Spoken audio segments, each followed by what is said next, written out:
Hello दोस्तों, उम्मीद है आप सब अच्छे होंगे। आपका पेपर आने वाला है मैथ का, और आपके जो भी पेपर हुए अच्छे जा रहे होंगे। आपका एक बार फिर से स्वागत है आपके अपने चैनल गणित विद कपिल में। आज हम पढ़ने जा रहे हैं पृष्ठीय क्षेत्रफल और आयतन, चैप्टर नंबर 12। बहुत इंपॉर्टेंट चैप्टर है। इसमें 6 से लेकर 10 नंबर तक का इस चैप्टर से पूछ लिया जाता है। तो आज ये जानते हैं सबसे पहले इसमें जो बेसिक कॉन्सेप्ट्स हैं, इसमें क्या क्या फार्मूले हम इस्तेमाल करेंगे। चैप्टर का नाम आप समझ ही गए होंगे, पृष्ठीय क्षेत्रफल और आयतन, या क्षेत्रफल की और आयतन की बात हो रही है। कुछ आकृति यहाँ बनी हुई है, जैसे मान लीजिए कोई घनाभ हो सकता है, ये आपका शंकु है, ये आपका बेलन है, ठीक है, ये आपका गोला है। घन भी हो सकता है, ये घनाभ जैसा लग रहा है ना। घन आपका कैसा होता है? घन आपका इस तरह का होता है, जैसे लीडो खेलने वाला जो दाना होता है, जिसको हम पासा कहते हैं, उस तरह का जो होता है ना। तो चलिए इस चैप्टर में आगे बढ़ने से पहले इसके सूत्र जो है हम लिख लेते हैं, और फिर इंपॉर्टेंट क्वेश्चन हम करेंगे जो आए हुए हैं। देखिए, सबसे पहले आता है घन की हम जो बेसिक चीजें वो लिख लेते हैं। सबसे पहले आता है इसका पृष्ठीय क्षेत्रफल। तो इसके पृष्ठीय क्षेत्रफल का जो सूत्र होता है 4a²। फिर आता है इसका संपूर्ण पृष्ठीय क्षेत्रफल। संपूर्ण पृष्ठीय क्षेत्रफल वो होता है इसका 6a²। ठीक है, ए इसकी भुजा है, यहां से यहां तक, यहां से यहां तक, हर तरफ को ए ही रहेगी, यहां भी ए ही रहेगी, ठीक है ना, क्योंकि घन की सभी भुजाएं बराबर होती हैं। इसके बाद आता है घन का आयतन। घन का आयतन, तो जो घन का आयतन होता है वो होता है भुजा का क्यूब। जो भुजा होती है उसका क्यूब, अर्थात का क्यूब, ठीक है ना। तो इस तरह से घन हो गया। अब नंबर 2 पे चलते हैं। नंबर 2 पे हम देखेंगे घनाभ। घनाभ इस तरह का होता है, मान लीजिए इसमें लंबाई l है, चौड़ाई इसकी b है, और ऊंचाई h है, ठीक है। लंबाई l हो गई, ऊंचाई h हो गई, और चौड़ाई b हो गई।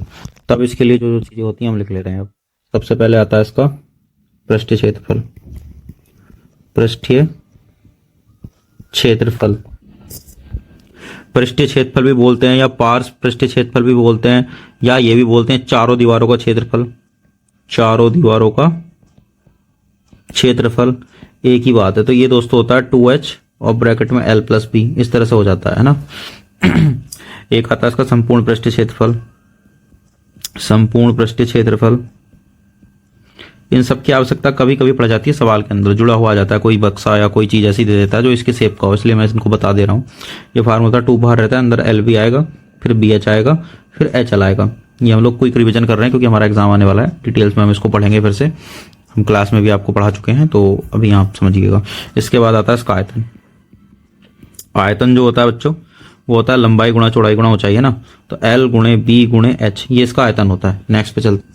इसके बाद आता है बच्चों 3 नंबर पे बेलन। बेलन में मान लीजिए इसकी त्रिज्या यहाँ से यहाँ तक r हो गई है ना, और ये ऊपर से इसका जो है हाइट हो गई नीचे से ऊपर तक h। तब इसके लिए एक तो होता है इसका पृष्ठीय क्षेत्रफल। जो पृष्ठीय क्षेत्रफल होता है उसका सूत्र होता है पाई 2πRh, ठीक है, 2πRh। फिर होता है संपूर्ण पृष्ठीय क्षेत्रफल। संपूर्ण पृष्ठीय क्षेत्रफल, संपूर्ण पृष्ठीय क्षेत्रफल में क्या होता है, नीचे ऊपर के दोनों हिस्से भी जोड़ दिए जाते हैं। ये वाला हिस्सा भी जोड़ देते हैं और ये वाला हिस्सा भी जोड़ देते हैं। पृष्ठीय क्षेत्रफल केवल ये होता है गोल गोल, जिसको हाथ से पकड़ सकते हैं। तो ये हो जाता है इसका 2πr, कॉमन कर लेते हैं, ब्रैकेट के अंदर h+r होता है, ठीक है। इसके बाद आता है इसका आयतन। तो आयतन भी जान लीजिए, आयतन होता है इसका πr²h। अब नेक्स्ट पे चलते हैं। इसके बाद बच्चों आता है शंकु। शंकु में क्या होता है, जो इसकी सीधी ऊंचाई होती है ये वाली, इसको तो हम h कहते हैं। एक इसकी त्रिज्या होती है r कहते हैं। एक त्रिज्या ऊंचाई होती है इसमें तिरछी वाली, इसको l कहते हैं, ये वाला l, ठीक है ना। तो इनके बीच में एक संबंध होता है पाइथागोरस की प्रमेय से। इसमें क्या होता है, l यानी कि कर्ण है, ये बराबर होता है r² + h²। ये भी हम जानेंगे, ये बहुत इंपॉर्टेंट है, इसका इस्तेमाल करना पड़ जाता है। फिर इसका आता है पृष्ठीय क्षेत्रफल। क्या होता है पृष्ठीय क्षेत्रफल, तो इसका पृष्ठीय क्षेत्रफल हो जाता है πr_l, है ना। इसके बाद आता है इसका संपूर्ण पृष्ठीय क्षेत्रफल। क्या होता है संपूर्ण पृष्ठीय क्षेत्रफल, तो संपूर्ण पृष्ठीय क्षेत्रफल बच्चों इसका होता है πr, और बाहर ब्रैकेट के अंदर आता है l+r। एक होता है इसका आयतन। तो जो शंकु का आयतन होता है वो होता है πr²h, और 1/3 हो रहा था शुरू में, है ना। बेलन में इसमें इतना फर्क है। इसके बाद नेक्स्ट चलते हैं। फिर नेक्स्ट बच्चा होता है गोला। गोला में मान लीजिए त्रिज्या इसकी r है, तो इसका पृष्ठीय या संपूर्ण पृष्ठीय एक ही क्षेत्रफल होता है, बस उसको हम संपूर्ण पृष्ठीय क्षेत्रफल कह देते हैं ना। संपूर्ण पृष्ठीय क्षेत्रफल। गोला ठोस होता है, वृत्त और गोले में यही अंतर होता है। जैसे हमारी गेंद होती है गोलाकार होता है, वृत्त जैसे साइकिल का पहिया हो गया, है ना, कंगन चूड़ी।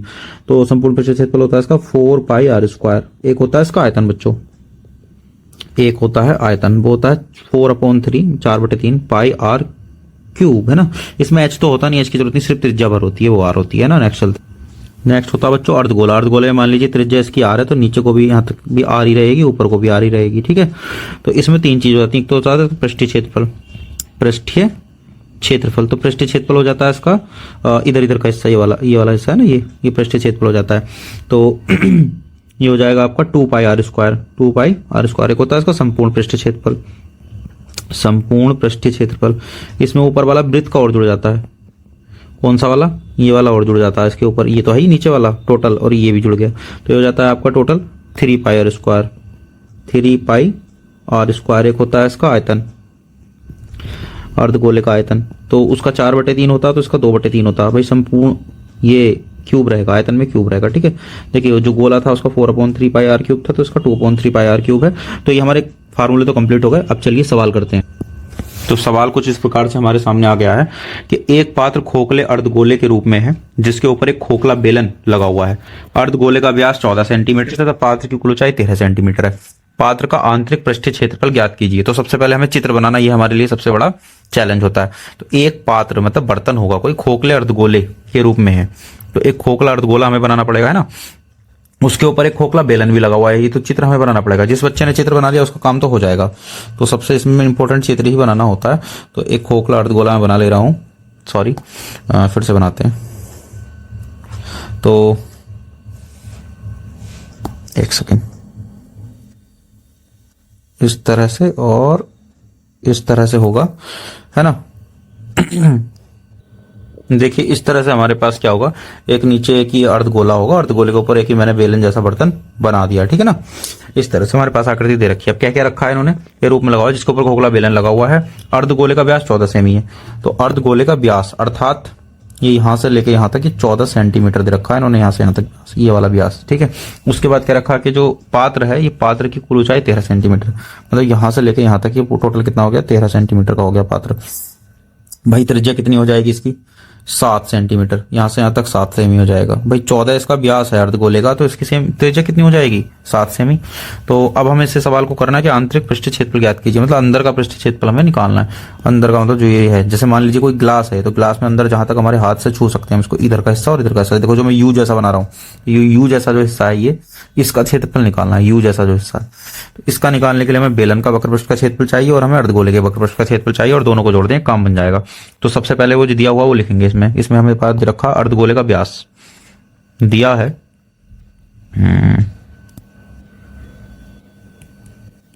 अर्धगोले का व्यास बराबर अर्धगोले का व्यास, तो इक्वल टू में हमें दे रखा उन्होंने 14 सेंटीमीटर, ठीक है। इसलिए अर्धगोले की त्रिज्या r वो हो जाएगी हमारी 14/2, भाई व्यास की आधी होती है 7 सेंटीमीटर, त्रिज्या निकल गई, है ना। इसके बाद तथा पात्र की कुल ऊंचाई, पात्र की कुल ऊंचाई, तो वो हमारे पास कितनी है, 13 सेंटीमीटर है। इसलिए बेलन की ऊंचाई, बेलन की ऊंचाई, तो बेलन की ऊंचाई को हम h कहते हैं, तो वो हो जाएगी 13 - 7 यानी कि 6 सेंटीमीटर। अब ये कैसे हो गया, इसको समझने के लिए आपको यहाँ ध्यान देना पड़ेगा। देखो ये पूरा ऊपर से नीचे तक 13 है, तो जब इतना मैं हटा दूंगा ये वाला हिस्सा जो 7 सेमी का है नीचे वाला, तो ऊपर वाला बेलन का रह जाएगा, वो 6 सेमी आ जाएगा। तो हमें बेलन के लिए भी सब कुछ पता चल गया। जो अर्धगोले की त्रिज्या है वही बेलन की त्रिज्या है, क्योंकि भाई बेलन अर्धगोले के ऊपर ही रखा है ना। तो इसलिए पात्र का आंतरिक पृष्ठीय क्षेत्रफल, तो ये क्या हो जाएगा, बेलन का पृष्ठीय क्षेत्रफल, बेलन का पृष्ठीय क्षेत्रफल प्लस अर्धगोले का पृष्ठीय क्षेत्रफल, अर्धगोले का पृष्ठीय क्षेत्रफल। तो भाई दोनों के फार्मूले रख देंगे हम। बेलन का पृष्ठीय क्षेत्रफल होता है 2πr/h, अर्धगोले का होता है पृष्ठीय क्षेत्रफल 2πr²। जो कॉमन है उसे कॉमन कर लेंगे, 2πr कॉमन है, 2πr कॉमन कर दिया मैंने, अंदर बचेगा h + r, ये रह जाएगा, ठीक है। तो यहाँ 2 ऐसे ही, पाई का मान हमने इसमें कितना रखना है, कुछ कहा तो नहीं उन्होंने कितना रखना है, कुछ नहीं कहा, तो हम इसमें 22/7 रखेंगे। जब तक कहा ना जाए तो 22/7 रखना होता है। h का मान इसमें हमारा 6 आ गया था, r का मान कितना था, r का मान 7 था, ठीक है, देखो कहीं कहा है कि पाई का मान कितना रखना है, नहीं कहा है। तो हाँ चलिए को पूरा करा जाए तो हमारे पास आ जाएगा ये जो कॉमन लिया उसको एक बार चेक कर लेना। हाँ यहाँ से बचेगा, यहाँ बचेगा, ठीक है। तो 44/7 गुणे 7 6 13, 13 की 44 में गुणा कर दो, उतने में आंसर छोड़ देंगे। 13 चौका 52 कर दो, 13 चौका 52, 52 और 5 57, 572/7 सेमी स्क्वायर, क्योंकि क्षेत्रफल हमेशा स्क्वायर में आता है और आयतन हमेशा क्यूब में आता है। तो यह सवाल हमारा हो गया। नेक्स्ट क्वेश्चन देख। तो देखिए कभी कभी इस तरह के सवाल भी आ सकते हैं। लकड़ी का एक खिलौना रॉकेट एक शंकु के आकार का है जो एक बेलन पर अध्यारोपित है, जैसे कि आकृति में दिखाया गया है ना। संपूर्ण रॉकेट की ऊंचाई 26 सेंटीमीटर है। यदि शंकुआकार भाग की ऊंचाई 6 सेमी हो और शंकुआकार भाग के आधार का व्यास 5 सेमी हो, बेलनाकार भाग के आधार का व्यास 3 सेमी है। यदि शंकुआकार भाग पर नारंगी रंग किया जाना है और बेलनाकार भाग पर पीला रंग किया जाना है, तो प्रत्येक रंग द्वारा रॉकेट का रंगे जाने वाला भाग का क्षेत्रफल ज्ञात कीजिए। तो पाई का मान 3.14। देखो जब तक कहा ना जाए रखते हैं हम 22/7, लेकिन इसमें कहा गया तो वही करना है। तो इसमें दोनों के लिए अलग अलग चीजें हैं। तो हम क्या करेंगे, देखो शंकु का भी पृष्ठीय क्षेत्रफल निकाल देंगे, शंकुआकार भाग ये वाला है ना, इसका भी पृष्ठीय क्षेत्रफल निकाल देंगे, और इसके बाद बेलन का भी पृष्ठीय क्षेत्रफल निकाल देंगे। दोनों को निकाल के जोड़ देंगे, और दोनों की अलग अलग डिटेल्स में दे रखी हैं। तो चित्र बना हुआ आए ऐसा कोई जरूरी नहीं है, आ भी सकता है नहीं भी आ सकता है। तो दोनों की चीजें हम लिख देंगे। सबसे पहले उन्होंने रखा हमारे पास, यहां से शुरू है, संपूर्ण रॉकेट की ऊंचाई दिया है, संपूर्ण रॉकेट की ऊंचाई बराबर कितनी देर की, 26 सेमी। इसके बाद यदि शंकुआकार भाग की ऊंचाई 6 सेमी हो, शंकुआकार भाग की ऊंचाई वो हमें इन्होंने दे रखी 6 सेमी, तब बेलनाकार की हम खुद निकाल लेंगे, नहीं दे रखी तो भी। बेलनाकार भाग की ऊंचाई बराबर 26 - 6, तो कितनी आ जाएगी, 20 सेमी। अरे भाई जब ये टोटल 26 है, यहां से यहां तक 6 है, देखो तो बची हुई कितनी आ गई, 20 आ गई। इसके बाद आगे क्या क्या रखा है, क्या रखा है कि शंकुआकार भाग के आधार का व्यास 5 सेमी है। अब लिखेंगे शंकु के लिए, शंकु के लिए व्यास बराबर 5 सेमी, इसलिए त्रिज्या r बराबर 5/2 2.5 सेमी है ना। और इसके लिए r1 कह देंगे क्योंकि हमारे पास बेलन के लिए अलग से रहेगी, तथा शंकु की ऊंचाई h बराबर वो दे रखी इन्होंने 6 सेमी, ठीक है ना। मगर हमें शंकु का वक्र पृष्ठीय क्षेत्रफल चाहिए, जिसके लिए हमें क्या चाहिए, l चाहिए। तो पहले l निकाल लेंगे, इसलिए l² बराबर r² प्लस h², ठीक है ना। तो l² बराबर आ जाएगी r इसकी 5/2 है का स्क्वायर कर लेंगे, दशमलव में नहीं लेंगे, अभी ऐसे ही ले लेंगे, और ये h इसकी 6 है। देखो क्या क्या रखा, पढ़ लो से, ये रखा 6 सेमी का है। शंकुआकार भाग के आधार का व्यास 5 सेमी, हाँ, जबकि शंकुआकार भाग की ऊंचाई कितनी है, 6 सेमी। तो हमें l चाहिए, त्रिज्या को ऊंचाई चाहिए इसकी, जिसको l कहते हैं। हाँ, तो l² बराबर आ जाएगा 25/4 प्लस 36, ठीक। एलसीएम कराएंगे आप इसका, तो l² बराबर आ जाएगा 25 प्लस 36 चौक कितने हो गए, 4 6 24 का 4, और 4 थी 12 12 12 और 2 14, और बटे कितना 4 है ना, इतने आ गए। जोड़ देंगे इनको, जो जोड़ेंगे तो आ जाएगा 25 144 5 4 9 4 2 6 169/4। एल का स्क्वायर था, इधर जाके क्या बन जाएगा, अंडर रूट बन जाएगा। तो एल का मान आ जाएगा 13/2। 13/2 कैसा आ गया, क्योंकि 169 का वर्गमूल कितना होता है, 13 होता है। तो एल का मान आ गया 6.5 सेंटीमीटर। जब 2 से भाग करेंगे एल आ गया, इसलिए शंकु की तिर्यक ऊंचाई, ठीक है, ये भी हमारे पास आ गया। तो शंकु का काम तो निपट गया। अब लिखेंगे बेलन के लिए, बेलन के लिए। तो बेलन में क्या क्या रखा है, कह रहा बेलनाकार भाग का व्यास 3 सेमी है। तो बेलन के लिए अब इसकी त्रिज्या निकाल लेंगे, ठीक है। तो इसलिए त्रिज्या शंकु की r1 माने तो इसको r2 कह देंगे, 3/2 आ जाएगी 1.5 सेंटीमीटर। यहां तक आ गई। अब सवाल पे फिर से आते हैं। सवाल में कहा क्या गया है, सवाल में कहा गया है कि भाई ध्यान देना है, कह रहे हैं कि प्रत्येक रंग द्वारा रॉकेट पर रंगने वाले भाग का क्षेत्रफल क्या कीजिए। और रंग कहाँ कहाँ किया गया है? यदि शंक्वाकार भाग पर नारंगी रंग किया गया है तो ध्यान दीजिएगा, ये शंक्वाकार भाग है, इस पर नारंगी रंग किया गया है। तो शंक्वाकार का भाग का जो नारंगी मतलब शंकु के पीछे का जो भाग होता है ना, बैक वाला, ये तो इतने में से बेलन काटना पड़ेगा हमें। ये बेलन है, बेलन जुड़ा हुआ ना इस पे, तो इतना बेलन कट गया। तो ये जो बाकी का बचा हुआ हिस्सा ये इसका निकालना है और इसका पूरे का निकालना है। इतना इतना हमें हटाना पड़ेगा, ठीक है ना। तो चलिए कौन सा करा गया है? हाँ, नारंगी वाला। तो चलिए सबसे पहले लिखते हैं नारंगी रंग का क्षेत्रफल। चलिए नारंगी, सवाल में जो पूछा वो उसी तरह से लिखेंगे। प्रत्येक रंग द्वारा रॉकेट पर रंगे जाने वाला भाग का क्षेत्रफल। तो नारंगी रंग द्वारा रंगे जाने वाले भाग का क्षेत्रफल, तो वो आ जाएगा शंकु का पृष्ठीय क्षेत्रफल, है ना, प्लस शंकु के नीचे वाला जो हिस्सा, अरे भाई ऐसे देखो, ये वाला, ये तो पूरा हो गया, इसके नीचे वाला भी हो जाएगा वृत्त, प्लस पाई आर स्क्वायर, है ना, शंकु की है तो r1 स्क्वायर माइनस। अब इसमें से घटाना पड़ेगा। घटाना कौन पड़ेगा? अब देखो नीचे वाले वृत्त का चित्र बनाकर मैं अलग से दिखा रहा हूं तुम्हें। ऐसे देखो, ये है और इसमें से ये घटाना पड़ेगा। ये मतलब इसमें से ये वाला हिस्सा जो है ये ना r2 वाला है, ये बेलन वाली है त्रिज्या, तो पाई r2 का स्क्वायर हमें इसमें से माइनस करना पड़ेगा। ये ध्यान देना हमें, ठीक है ना, क्योंकि बेलन इसमें जुड़ा हुआ है ना नीचे, तो बेलन वाला वृत्त हटा देंगे हम इसमें से। चलिए करते हैं इसको सॉल्व। हाँ, तो शंकु के पृष्ठ के क्षेत्रफल का फार्मूला सबको पता है, पाई आर एल होता है, ठीक है ना, प्लस इन दोनों में क्या करो, पाई कॉमन कर लो, तो क्या बचेगा r1 माइनस r2।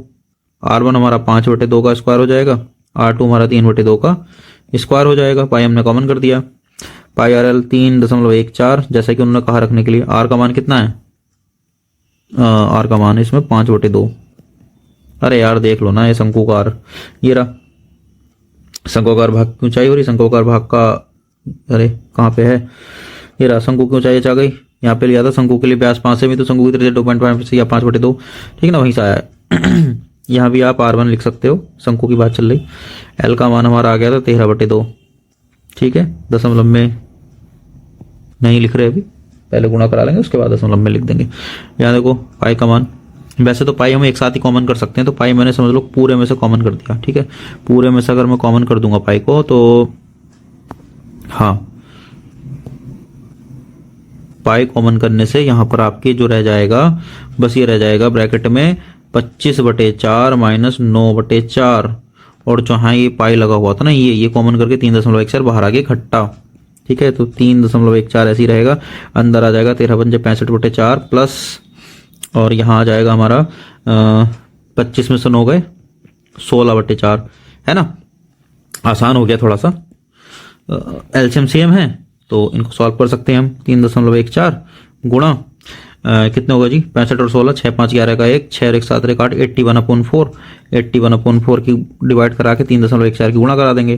4 से काट दो, 4 दूनी 8, फिर जाएगा 4 दूनी 8 दशमलव 4 पंजे 20, 22.5 बार कट गया, मे बी नहीं, गलत हो गया, देखो 4 से भाग कराओ यार, 4 दूनी 8 पूरा पूरा कट गया, 1 0 लगाएंगे, 0 बढ़ा लेंगे, फिर कितनी बार जाएगा, 4 दूनी 8, फिर 2 बचेगा, 4 पंजे 20, तो 20.25 बार कटा है, 20.25 बार कटेगा बंधु, 20.25, और इसकी गुणा 3.14 से करा दो, 20.25, इसकी गुणा 3.14 से करानी है, तो 4 पंजे 20 का 0, 4 दूनी 8 और 2 10 का 0, 4 0 0 0, 1 हो जाएगा ना।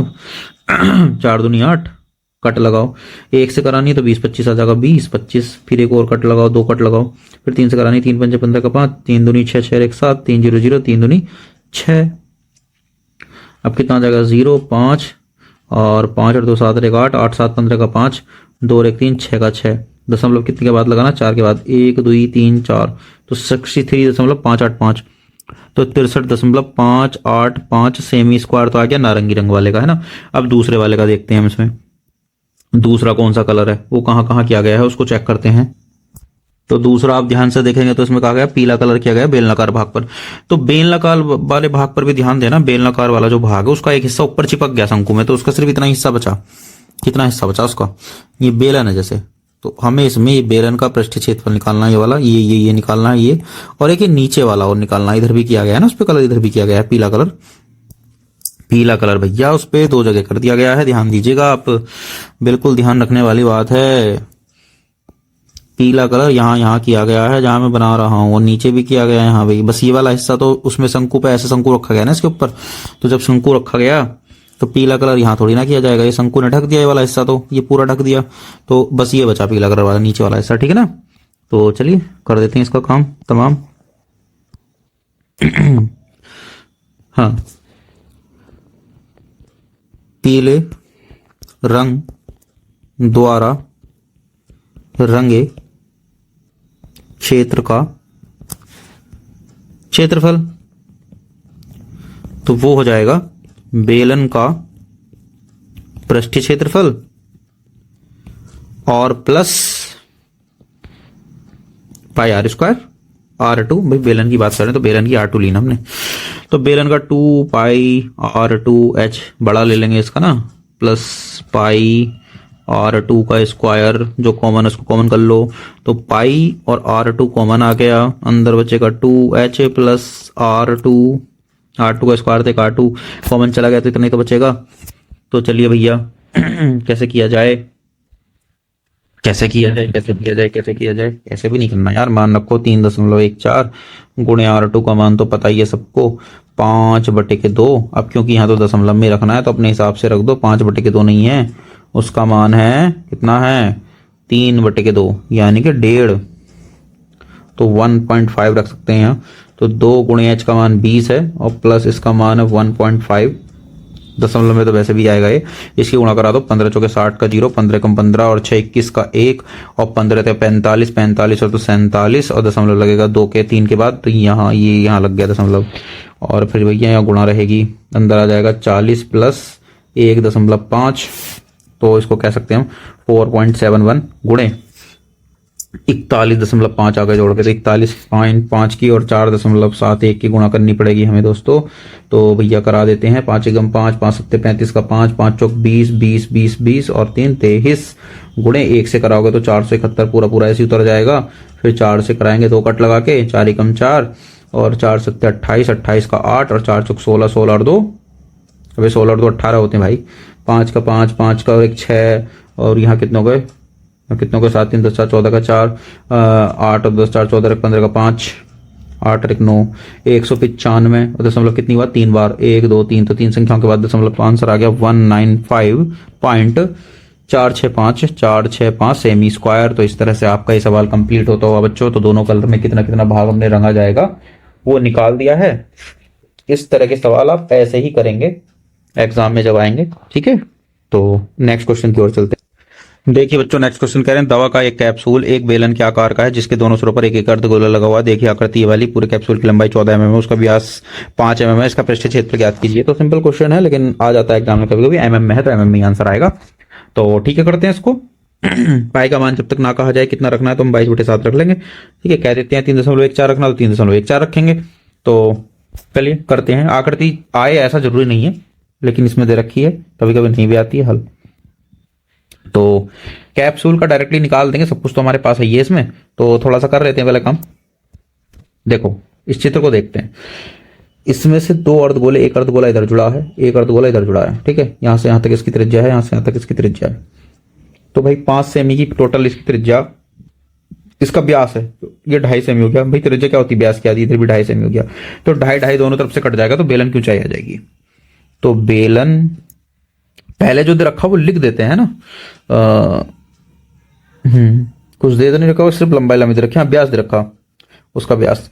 तो बेलन क्या, बेलनाकार भाग लिखो, बेलनाकार भाग के लिए तो R1 हो जाएगा 5/2 बराबर 2.5 mm और H हो जाएगा 14 तो पूरा है कैप्सूल, माइनस 2.5 एक साइड से, 2.5 एक साइड से कट जाएगा, तो 14 माइनस 2.5 2.5 5 होते हैं, 14 में से 5 गया 9 mm आ गए, इसकी हाइट आ गई, ठीक है। तथा अर्धगोलाकार भाग के लिए, अर्धगोलाकार भाग के लिए, उसके लिए सिर्फ तो आर भर चाहिए, तो R2 उसको R1 कहती है, इसको R2, वो भी 5/2 2.5 mm हो जाएगी, सेम ही तो है, ठीक है ना, mm। तो ये भी हो गया। अब हमें क्या निकालना है, इसका पृष्ठीय क्षेत्रफल। तो भैया पृष्ठीय क्षेत्रफल निकालना तो बहुत आसान है, इसका देखो कैसे निकलेगा। अरे इसका कैप्सूल जो बीच में है, ये बेलनाकार भाग है, बेलन का पृष्ठीय क्षेत्रफल प्लस एक अर्धगोले का क्षेत्रफल प्लस दूसरे अर्धगोले का क्षेत्रफल, तो 2 गुणा 2 अर्धगोले का क्षेत्रफल कर देंगे, ठीक है। तो लिखते हैं कैप्सूल का पृष्ठीय क्षेत्रफल बराबर बेलन का पृष्ठीय क्षेत्रफल, बेलन का पृष्ठीय क्षेत्रफल प्लस 2 गुणे अर्धगोले का पृष्ठीय क्षेत्रफल। 2 गुणे क्यों लगाया भैया, 2 अर्धगोले पृष्ठीय क्षेत्रफल, ठीक बा। अब चलिए बेलन का कितना होता है, बेलन का पृष्ठीय क्षेत्रफल होता है 2πr/h। अब भैया यहाँ R1 लगा दो, इसका हो जाएगा 2 गुणे अर्धगोले का पृष्ठीय क्षेत्रफल होता है 2πr², तो R2 का स्क्वायर हो जाएगा, तो हमने R2 मानी।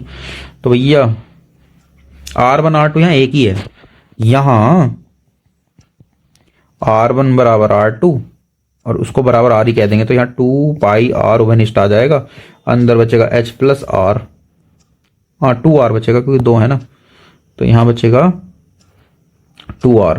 ये एक 2 तो कॉमन चला गया, एक 2 तो रह गया ना अंदर, तो करते हैं। तो 2 गुणे 22/7 गुणे R का मान है 5/2, अंदर H का मान आया था हमारा 9 प्लस 2 गुणे R का मान आया था 5/2। चलिए कुछ हो जाए तो भैया 44 का 2 से 2 उड़ा दो ना, 44 का ही कर रहे हैं हम, तो ना कर रहे 44, ठीक है, जितना छोटा हो जाए इतना बढ़िया। तो 22/7 गुणे 5, अंदर देख लो कितना आया 9 प्लस 10/2, अरे 2 से 2 कट गया, क्या जोड़ रहे हो इसको यार, हम भी यार गड़बड़ कर रहे हैं काम को। तो यहाँ हो गया 9 प्लस 5 जिसका मतलब होएगा 14। देखो काटने का फायदा नुकसान हो जाता है अगर मैं कुछ काट देता, तो यहाँ 7 से 14 उड़ जाएगा 2 बार, तो भैया 5 दूना 10, 22 गुणे 10 आ गया, तो 22 गुणे 10 करोगे तो 220 mm²। ये आ गया कैप्सूल का जो पूछा था उन्होंने, क्या पूछा था, पृष्ठीय क्षेत्रफल। तो इतना सा सवाल था, ऐसे इसको कर लेंगे। नेक्स्ट क्वेश्चन देख, चलिए नेक्स्ट क्वेश्चन दिखा रखा कि लकड़ी का एक ठोस बेलन के प्रत्येक सिर से एक अर्धगोला खोदकर निकालते हुए एक वस्तु बनाई गई, जैसे कि आकृति में दिखाया गया है। यदि बेलन की ऊंचाई 10 सेंटीमीटर हो, आधार की त्रिज्या 3.5 सेंटीमीटर 3.5 सेंटीमीटर, तो इस वस्तु को संपूर्ण पृष्ठीय क्षेत्रफल ज्ञात करो।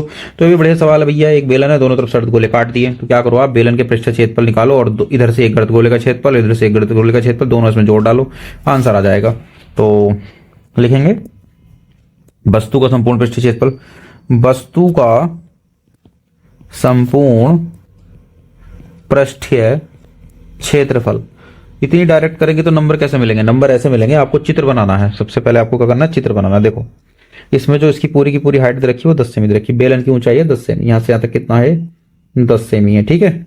और भाई इसमें दोनों तरफ से 3.5 सेंटीमीटर इसकी आधारभूत त्रिज्या, ये वाली कितनी है 3.5 सेमी, ऐसा बना दोगे उसमें चित्र में, यहाँ भी 3.5 सेंटीमीटर है यहां से यहां तक, तो आप बड़े आराम से आप कर सकते हो। तो हो जाएगा बेलन का वक्र पृष्ठीय क्षेत्रफल, वक्र पृष्ठीय क्षेत्रफल प्लस 2 गुणे अर्धगोले का वक्र पृष्ठीय क्षेत्रफल। शॉर्टकट में लिख दिया मैंने बच्चों। तो बेलन का वक्र पृष्ठीय क्षेत्रफल कितना हो जाएगा 2πr/h, r दोनों की सेम है तो इसलिए हम कुछ करेंगे नहीं, इसमें R1 R2 नहीं लिखेंगे, इसका हो जाएगा 2πr², ठीक है ना। तो जो कॉमन है तो वो क्या कॉमन है 2πr कॉमन है, अंदर बच जाएगा h, यहाँ बच जाएगा 2r, तो उसी सवाल की तरह निकला भी जो किया हमने। तो 2 गुणे 22/7 गुणे r का मान 3.5 है, h का मान 10 है, प्लस 2 गुणे 3.5, ठीक, हाँ जी 3.5 ही है। तो यहाँ पे हमारा 7 पंजे 35.5 बार कट जाएगा, तो 22 दूनी 44 गुणे 0.5 गुणे यहाँ देखेंगे तो हम यहाँ जाएगा हमारा 10 + 7 3.5 का दुगुना 7, तो इसकी गुणा कराएंगे हम, 5 चौक 20 का 0, 5 चौक 20 और 2 22 की 22 आ गया, गुणे 10 37 10 और 7 17 हो गया। 17 और 22 की गुणा करा दो, 17 दूनी 34 का 7, 17 दूनी 34, 34 और 3 कितना होगा 37, 374 सेंटीमीटर स्क्वायर हमारा आंसर आ गया बच्चों। तो ये क्वेश्चन भी हमारा हो गया, ठीक है ना। अगला क्वेश्चन देखते हैं। देखिए नेक्स्ट क्वेश्चन आया है, एक ठोस लोहे का खंभा एक बेलन ऊंचाई 220 सेंटीमीटर और आधार का व्यास 24 सेंटीमीटर से बना है, जिसके ऊपर एक अन्य बेलन ऊंचाई 60 सेमी और त्रिज्या 8 सेमी लगा हुआ है। खंभे का द्रव्यमान ज्ञात कीजिए। यदि 1 घन सेमी लोहे का द्रव्यमान जो है 8 ग्राम है, तो हमें इसका द्रव्यमान ज्ञात करना है। तो बच्चों ये थोड़ा पुराना हमारे पास है। द्रव्यमान का फार्मूला होता है द्रव्यमान बराबर आयतन गुणा घनत्व, आयतन गुणा घनत्व। जिस बच्चे को याद है वही निकाल पाएगा। अच्छा सवाल है, एग्जाम में पूछ लिया जाता है। तो सबसे पहले हमें ठोस लोहे का खंभा है जिसके जो बेलन के आकार का है वो है, और उसके ऊपर एक और है। तो हमें इसका एक चित्र सा बना लेना है हमारा। सही से देखे कोशिश करेंगे। ऐसे करके एक बेलन है, ठीक है, हाँ रफली बना रहे हैं। तो 220 सेमी इसकी ऊंचाई है, मान लीजिए 220 सेमी यहां से यहां तक हो गया ये, है ना। इसके आधार की त्रिज्या कितनी दे रखी है, व्यास इसका 24 सेंटीमीटर, इसका व्यास कितना है 24 सेंटीमीटर, त्रिज्या नहीं दे रखी है। इसके ऊपर एक और खंभा खड़ा कर दिया इन्होंने, तो एक और खंभा खड़ा कर देंगे हम ऐसे करके, ठीक है। इसकी हाइट कितनी है, इसकी हाइट दे रखी है इन्होंने, देखो इधर 60 सेमी और त्रिज्या 8 सेमी, तो 60 सेमी इसकी हाइट हो गई बच्चों। और इसकी त्रिज्या दे रखी, त्रिज्या 8 सेमी है। अच्छा उसमें व्यास दे रखा है, इसमें त्रिज्या दे रखी, ध्यान से देखना, हो जाएगा 8 सेमी त्रिज्या इसकी। तो पहले इसका आयतन निकालेंगे। तो कह रहे हैं कि खंभे का द्रव्यमान ज्ञात कीजिए। तो खंभे का आयतन, खंभे का आयतन, जब आप चित्र बना लोगे तो आपको ज्यादा कुछ लिखने की जरूरत नहीं पड़ेगी। तो पहले लिखेंगे बड़े खंभे का आयतन प्लस छोटे खंभे का आयतन, छोटे खंभे का आयतन। तो formula pi R square H होता है, तो पाई आर स्क्वायर एच लिख लेंगे बड़े खंभे में, और छोटे वाले में लिख लेंगे पाई आर स्क्वायर एच। भाई कुछ तो डिफरेंट होना चाहिए ना। तो पाई कॉमन आ जाएगा, आर स्क्वायर, तो इसका आर कितना हो जाएगा, इसका आर हो जाएगा, बड़ा वाला आर हो जाएगा 24/2 यानी कि 12 सेंटीमीटर, ठीक है ना। तो हो जाएगा 12 का स्क्वायर, और एच इसकी कितनी है 220, प्लस छोटे खंभे का कितना है 8, 8 का स्क्वायर गुणे एच कितनी है इसकी छोटे खंभे की, छोटे खंभे की एच है 60, ठीक। इसको कैलकुलेट कराएंगे आंसर आ जाएगा। पाई ऐसी रखेंगे, 12 का वर्ग होता है 144, हाँ गुणे 220 प्लस 64 गुणे 60, ठीक है ना। तो पाई का मान कितना कहा, कुछ कहा तो नहीं कि इतना रखना है उतना रखना, कुछ नहीं कहा है, तो करते हैं बच्चों। थोड़ा सा अधूरा था, इस सवाल में कहा गया था कि पाई का मान 3.14 रखना है। ये सवाल अधूरा रह गया, ये कहा गया है इसमें, ठीक है ना। तो वो रखेंगे, वो बाद में रखेंगे। तो पाई ऐसे ही चलेगा। यहाँ देखो 22 की 144 गुणा करा लो भाई, 144 की और 22 की गुणा करा लो, 2 चौक 8, 2 चौक 8, 2 एकम 2, फिर से 8 8 2 8 8 16 का 6 8 2 10 और 1 11 का 1 2 और 1 3 31 68, तो 3168 और एक 0 भी लगाना है, ठीक है। प्लस इनकी करा लो, 6 चौक 24 का 4, 6 छंग 36, 36 और 2 कितने हो गए, 6 चौक 24 का 4, 6 छंग 36, 36 और 2 38 और 0, इन दोनों को जोड़ दो, 31 68 में 38 40, 31 68 और 0 भी तो है इसमें जोड़ना, 38 40, 38 40 को ऐड करूं 0 0 8 4 12 का 2, 8 6 14 14 और 1 15 का 5, है ना। 3 और 1 4 1 5, 3 का 3, तो कितना आ गया ये 35,520। तो 3.14 गुणे 35,520, ठीक है, जोड़ के। अब इन दोनों की गुणा करानी है हमें, तो इसमें 3.14 की गुणा भैया करा दो आप। 4 से कराएंगे 0, 4 दूनी 8, 4 पंजे 20 का 0, 4 पंजे 20, 2 22 का 2, 4 तिया 12, 12 12 और 2 14, कट लगाइए, 1 से कराएंगे तो पूरा होता जाएगा 355 20, 355 20 ऐसे ही उतार दिया मैंने गुणा, 3 से कराएंगे 3 0 0, कट लगाओ एक और 3 0 0 यहाँ पे आएगा, उसके बाद 3 दूनी 6 आएगा, फिर 3 पंजे 15 आएंगे, 3 पंजे 15 और 1 16 का 6 आएगा, 3 तिया 9 9 और 1 10 आ जाएगा। तो यहाँ 0 8 का 8, 2 का 2, 6 और 5 11, 11 2 13 का 3, 5 5 10 4 14 और 1 15 का 5, 6 3 और 1 10 और 11 का 1 और 1 0 1 और 1 का 1, दशमलव कितनी बार 2 बार, तो दशमलव यहाँ लगाना था। तो हाँ जी, तो फाइनली आ जाएगा हमारे पास ये कितना आ गया, 1,11,532, 1,11,532.8 सेमी क्यूब, क्योंकि ये आयतन है। क्या है? आयतन है। अब कह रहा है 1 घन सेमी लोहे का द्रव्यमान 8 ग्राम है, तो इतने घन सेमी का निकालो। इतने घन सेमी हमारा उत्तर आया है, तो अब लिखेंगे चूंकि 1 घन सेमी लोहे का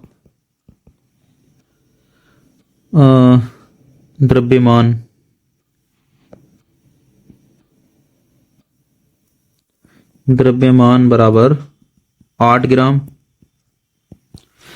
इसलिए 1,11,532.8 सेंटी क्यूब, इतने घन सेमी लोहे का, सेंटीमीटर क्यूब का मतलब क्या है, घन सेमी का आयतन बराबर 1,11,532.8 गुणा 8 से गुणा करा दो, आंसर आ जाएगा, है ना। तब 8 से गुणा कराएंगे तो आ जाएगा 8 अट्ठे 64 का 4, है ना।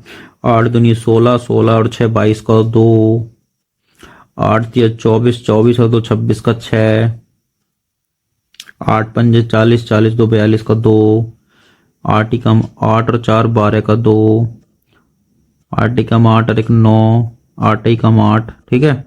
और दशमलव कितनी बार लगाना, एक बार लगाना, यहाँ लगा दिया हमने दशमलव, इतने ग्राम आ गया, ठीक है ना। अगर इसे केजो में निकालना हो, केजी में, है ना, तो केजी में निकालना हो तो कैसे निकालेंगे, और यहाँ हम द्रव्यमान निकाल लें, ना कि आयतन, ठीक है ना। ये द्रव्यमान है दोस्तों, द्रव्यमान, ध्यान रखना इस बात का।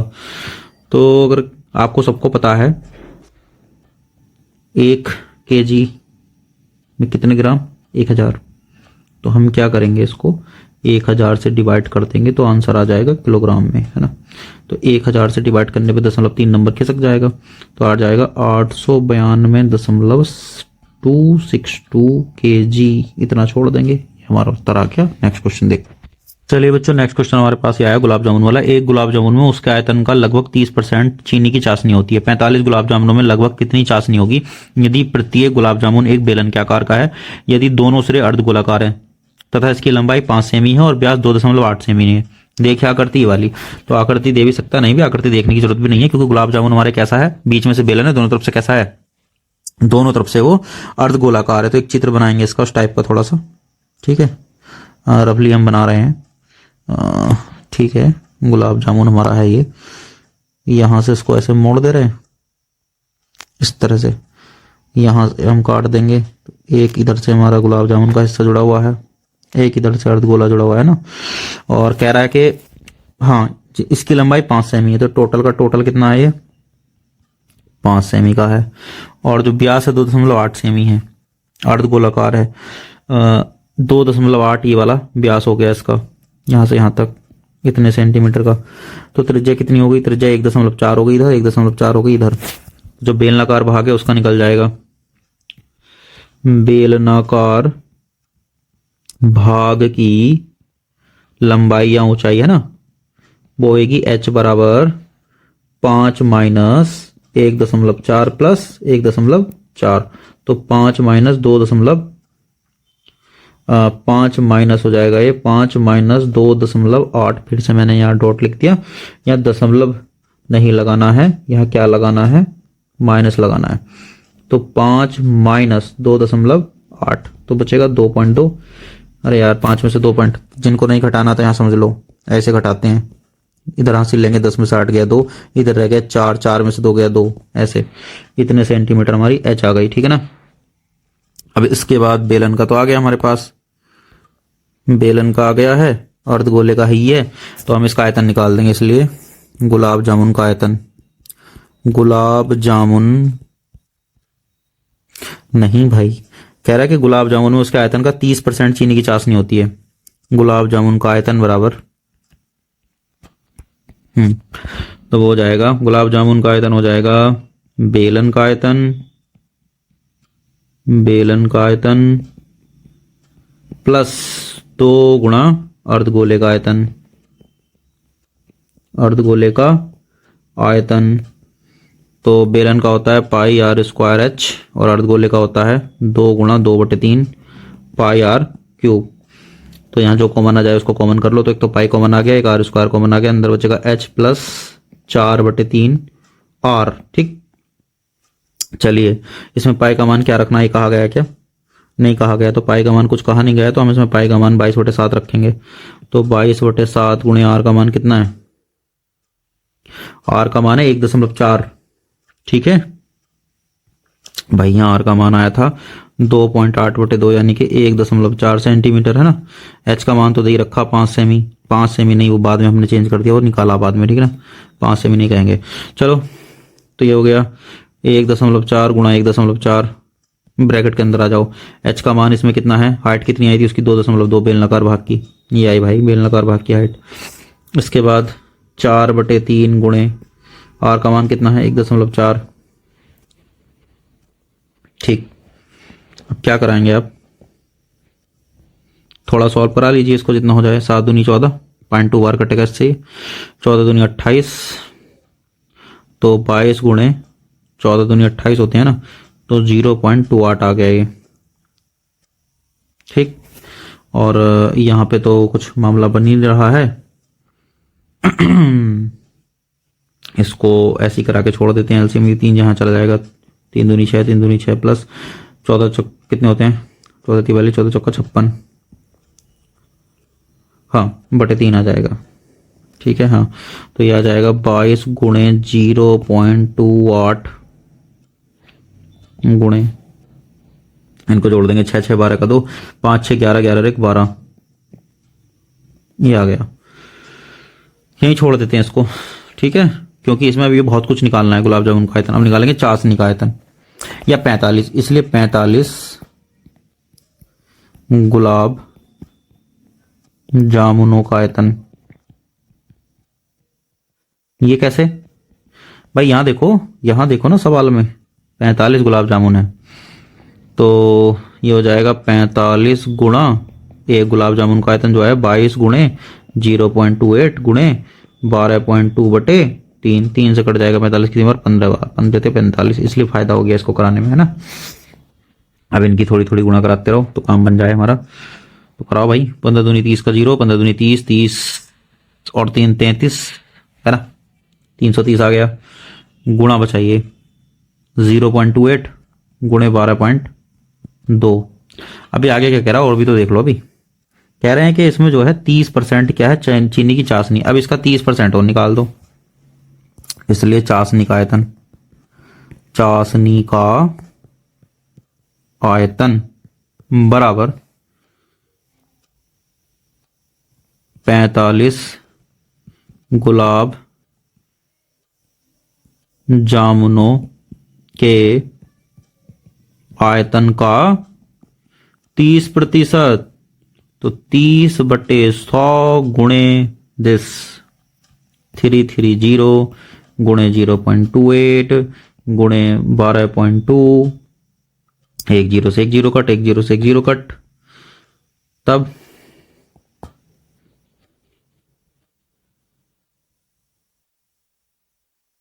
करा देते हैं इसको, है ना। गुणा करानी सबकी, 3 के 9, 3 के 9, 99 हो गया। इन दोनों की गुणा करा दो भाई, कितना आएगा? 28 की 12.2 की, तो 122 की गुणा करा दो 28 से। 8 दूनी 16 का 6, 8 दूनी 16, 16 और 1 17 का 7, 8 का 8 8 और 1 9, 2 दूनी 4, 2 दूनी 4, 2 1 2, 6 7 4 11 का 1, 9 4 13 1 14 का 4, 2 1 3, ठीक है ना। 34 16, दशमलव कहाँ लगाना? 3 संख्याओं के बाद यहाँ पे। अब इसमें 99 गुणा करा दो, 3.416 में किसकी गुणा करानी? 99 की गुणा करानी। तो 9 छंग 54 का 4, 9 एकम 9 और 5 14 का 4, 9 चौक 36, 36 37 का 7, 9 चौक 36 का 9 27 27 और 3 30, सेम यही आएगा। 30 744, 4 का 4 4 4 8, 7 4 11 का 1, 7 1 8, 3 का 3 3 का 3, 338 8, 338 184 लगाना, 3 संख्याओं के बाद 1 2 3 यहाँ पे, तो इतना सेंटीमीटर क्यूब हमारा आंसर आ गया चाशनी का। तो ये सवाल भी हमारा होगा। एक सवाल ये देखिए 6 नंबर में आ जाएगा। 7 सेमी ऊंचाई और 12 सेमी आधार व्यास वाले एक ठोस बेलन में से समान ऊंचाई और समान आधार की त्रिज्या वाले एक शंक्वाकार खोखला भाग निकाला गया है। उस ठोस का कुल पृष्ठीय क्षेत्रफल ज्ञात कीजिए और आयतन ज्ञात कीजिए। एक ही सवाल में दोनों चीज पूछ लें, तो इसका चित्र बना लेते हैं। पहले एक 7 सेमी ऊंचाई और 12 सेमी आधार व्यास वाला एक ठोस बेलन है, तो एक बेलन बनाएंगे इसमें, ठीक है ना। इस तरह से एक बेलन दिया हुआ है इन्होंने, इसमें ऊंचाई तो इसकी 7 सेमी है और जो 12 इसका क्या है आधार का व्यास है, ये 12 सेमी है टोटल यहां से यहां तक ऐसे करके, ठीक। इसमें से इन्होंने क्या निकाला, एक समान ऊंचाई और समान आधार की एक शंकु अगर खोखला भाग निकाला जाता है, तो भैया ऐसे करके एक शंकु इन्होंने इसके अंदर से निकाल दिया दोस्तों, ठीक है ना। निकालने के बाद जो हिस्सा बचा हमारा, तो हमें उसका क्या निकालना है, पृष्ठीय क्षेत्रफल निकालना, आयतन निकालना। तो पृष्ठीय क्षेत्रफल निकालने के लिए हमारे पास एक तो हमें बाहर वाला जो हमारा बेलन है इसका पृष्ठीय क्षेत्रफल निकालना, ये वाला हिस्सा, ये वाला हिस्सा, ये वाला हिस्सा है ना। और उसके बाद हमें ये अंदर वाला निकालना, ये वाला हिस्सा। मतलब हमें करना क्या है इसमें, हमें इसमें शंकु का पृष्ठीय क्षेत्रफल चाहिए और बेलन का पृष्ठीय क्षेत्रफल चाहिए, तब हमारा काम बन जाएगा। तो शंकुआकार भाग के लिए और बेलनाकार भाग के लिए दोनों के लिए हम चीजें जो हमारे पास मौजूद है वो लिख लेंगे। पहले लिखेंगे बेलन के लिए, बेलन के लिए तो बेलन के लिए हमारे पास h बराबर तो आ जाएगी 7 सेमी और हमारी r आ जाएगी 24/12/2 यानी कि 6 सेमी, क्योंकि 12 तो इसका व्यास है। अब लिखेंगे शंकु के लिए, शंकु के लिए तो शंकु के लिए हमारी r तो वही रहेगी सेम, कितनी 12/2 यानी कि 6 सेमी, इसलिए मैंने उसका नाम भी r ही कहा, r1 r2 भी नहीं कहा। और h कितनी रहेगी, h भी वही रहेगी 7 सेमी।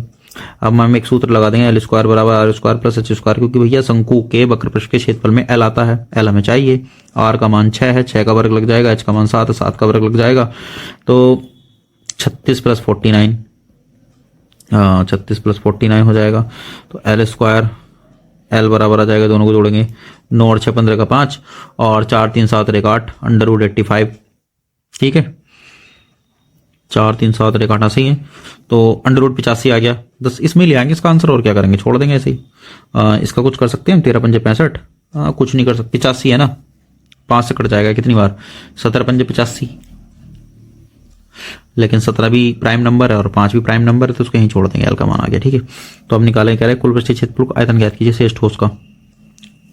तो शेष ठोस का लिखेंगे, इसलिए शेष ठोस का कुल पृष्ठीय क्षेत्रफल बराबर बेलन का वक्र पृष्ठीय क्षेत्रफल प्लस शंकु का वक्र पृष्ठीय क्षेत्रफल, ठीक। तो बेलन का तो सबको पता है 2πRh होता है, शंकु का भी सबको पता है πRL होता है। तो यहां से हमारा पाई और r कॉमन आ जाएगा, अंदर से बचेगा 2h + L, ठीक। तो पाई का मान 22/7, r का मान कितना, r का मान कितना है, r का मान है हमारे पास 6, 2 × 7 + √85। भैया 85 कहां तक निकालेंगे हम, छोड़ देंगे, ये हो जाएंगे 6 दूनी 12 का 2, 6 दूनी 12 = 13, 132/7 × 14, 7 दूनी 14 + √85, ये हमारा इतना सेंटीमीटर आंसर आ गया, सेंटीमीटर स्क्वायर। अब इसके बाद कह रहे हैं कि हाँ, एक चीज तो ये पूछी इन्होंने हमसे, निकाल दी हमने कुल पृष्ठीय क्षेत्रफल, आयतन तथा शेष ठोस का आयतन।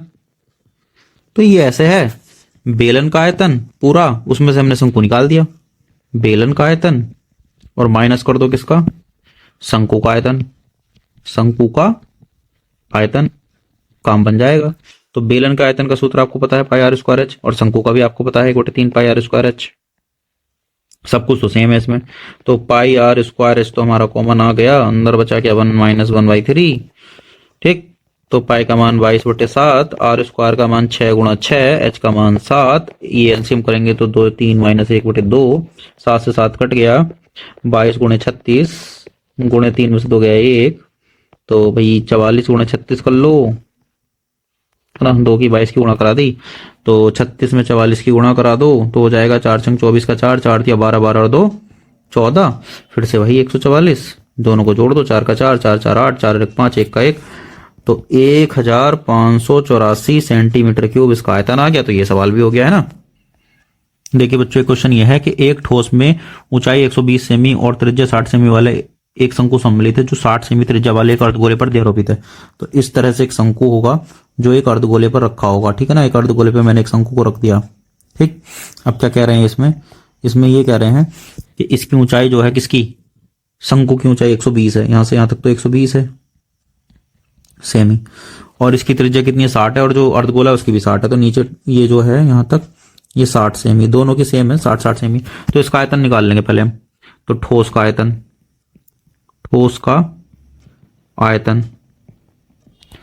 वो हो जाएगा शंकु का आयतन प्लस अर्धगोले का आयतन, ठीक है, ऐसे निकल जाएगा। सवाल पूरा पढ़ लेते हैं। कह रहे हैं कि भैया इस तरह से सम्मिलित हैं और उसके बाद इसको एक ठोस को पानी से भरे हुए लंबवृत्त बेलन में इस प्रकार सीधा डाल दिया जाता है कि ये तली को स्पर्श करे। यदि बेलन की त्रिज्या 60 सेंटीमीटर और ऊंचाई 180 सेंटीमीटर तो शेष बचे पानी का आयतन ज्ञात कीजिए। तो जितना पानी का आयतन, जो शेष बचा पानी का आयतन होता है वो क्या होगा, देखो पानी के लिए समझते हैं। जितना भारी सामान किसी चीज में डाला जाता है आर्किमिडीज के सिद्धांत के अनुसार, वो अपने द्रव्यमान के बराबर ही पानी को बाहर निकाल देगा। तो हम क्या करेंगे, जो हमारा इस ठोस का आयतन आएगा वो आयतन हम घटा देंगे किसमें से, बेलन के आयतन में से, तो बचा हुआ पानी का आयतन आ जाएगा। तो पहले ठोस का आयतन निकाल लेते हैं, फिर बेलन का निकाल लेंगे। चलिए करते हैं इस सवाल को। तो ठोस का आयतन आ जाएगा हमारा, शंकु का आयतन क्या होता है 1/3 पाई आर स्क्वायर एच, है ना। अर्धगोले का आयतन क्या होता है, अर्धगोले का होता है 2/3 पाई आर क्यूब। तो 2/3 ना कि 4, ठीक। तो आप ध्यान से देखो तो 1/3 कॉमन आ जाएगा, पाई कॉमन आ जाएगा, आर स्क्वायर कॉमन आ जाएगा। यहां बचेगा सिर्फ एच, यहां बचेगा प्लस का 2 और आर, ठीक। तो 1/3 ऐसे ही, पाई का मान 22/7 ऐसे ही, अंदर आर स्क्वायर का मान 60 × 60 और अंदर एच का मान 120 प्लस 2 × 60। चलिए आगे कैलकुलेशन करते हैं। 3 से कट जाएगा 20 बार, 22/7 × 20 की 60 के गुणा कराओगे 6 दूनी 12, 1200 आ गया। ब्रैकेट में आ गया 120 प्लस 6 दूनी 12, 120 है ना। इसकी हाइट देखो कितनी रखी है, हाइट 120 रखी है ना, हाँ हाइट 120 रखी है। देखो 120 सेमी और 60 सेमी त्रिज्या है, तो ठीक तो है। तो 22/7, अरे इसको पाई ही लिख दो, मत काटो। तो 1200 × 120, 120 हो के 240, इनकी गुणा करा दो तो आ जाएगा 12 चौक 48 का 8, 12 दूनी 24, 24 और 4 28 और 3 जीरो और पाई सेंटीमीटर क्यूब, इतना आ गया हमारा एक। तो अब इसके बाद लिखेंगे तथा बेलनाकार पात्र का आयतन, जिसमें इसको डाला गया खिलौने को, बेलनाकार पात्र का आयतन, तो वो हो जाएगा हमारा पाई आर स्क्वायर एच। बेलनाकार पात्र बड़ा है क्योंकि उसके अंदर डाला जा रहा, तो पाई का मान अभी पाई रखेंगे, है ना, क्योंकि ये हो सकता है कट जाए लास्ट में। आर स्क्वायर एच, आर कितनी है इसकी 60 है और एच कितनी है 180 है, इसकी भी आर सेम ही है। तो 60 का स्क्वायर इंटू एच, एच कितनी है 180, तो हो जाएगा पाई गुणा 3600 और गुणे 180, तो आ जाएगा इसकी 18 की करा दो, 36 की 18 गुणा करा लो ना यार, 36 की और 18 गुणा करा रहे हैं हम। 8 6 48 का 8, 8 6 24, 24 और 4 28, फिर 36 लिख दो एक बार ऐसे ही, 8 का 8, 8 6 14 का 4, 2 और 3 5 और 6, 648, तो हो जाएगा 648 और 1 2 3 जीरो और कितना पाई, तो शेष बचे इसलिए, और सेंटीमीटर क्यूब भी तो आएगा ना। शेष बचे पानी का आयतन, पानी का आयतन, तो आ जाएगा बेलनाकार पात्र का आयतन, बेलनाकार पात्र का आयतन माइनस ठोस का आयतन, ठोस का आयतन। बेलनाकार पात्र हमारा, उसके अंदर हमने ऐसे करके और ठोस जो है डुबो दिया, ये हमारा बेलनाकार पात्र है ना, इससे तली टच हो गई इसकी, तो जो पानी बाहर निकलेगा तो हमें उसका नहीं बताना, जो बचा उसका बताना है, ठीक है। तो दोनों में से घटा देंगे, जो बाहर निकला वो तो इसके बराबर ही निकला जितना इसके अंदर हमने डुबोया था। तो बेलनाकार का आया था हमारा ये था 6,48,000 पाई माइनस इसका भी ऊपर आया था हमारा, यह आया था हमारा 2,88,000, 2,88,000 पाई। पाई इसलिए नहीं काटा था मैंने, देखो पाई के रखा नहीं था मैंने, अब कॉमन रख के रख देंगे। अब इसमें से घटा लो जरा, 6,48,000 में से हजार तो सेम ही रहेंगे भैया, हटा लो 288, 8 में 60 के 0, और यहाँ 14 में 60 के 6, और यहाँ 5 में से तो गया 3। हाँ तो 360 तो ये बचे, और 3 0 पहले से चल रहे हैं। इतने पाई सेंटीमीटर क्यूब, ये आंसर क्यूब नहीं सॉरी क्यूब आएगा, क्यूब। हाँ बोला क्यूब था, लिखा स्क्वायर था। अगर इसको पूरा पाई का मान भी रखना हो तो इसका मान जो है, पाई का मान हम रख देंगे कितना, 3.14, इसकी गुणा करा देंगे।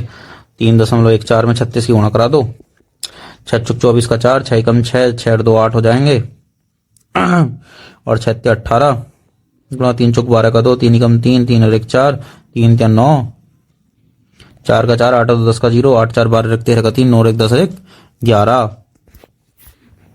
तो आ जाएगा 11304, और कितने जीरो हैं, 4, 1 2 3 4, और 2 दशमलव से कट गए, इतना आ गया, इतना आया सेंटीमीटर क्यूब। अगर लीटर में निकालना हो तो इसको 1000 से भाग कर देंगे, तो 1130400 बटे, लीटर में नहीं सॉरी मीटर में, तो किससे भाग करेंगे, 1000 गुणे 1000, क्योंकि भैया कहाँ फिर से गड़बड़ हो गया, 1000 थोड़ी होता है।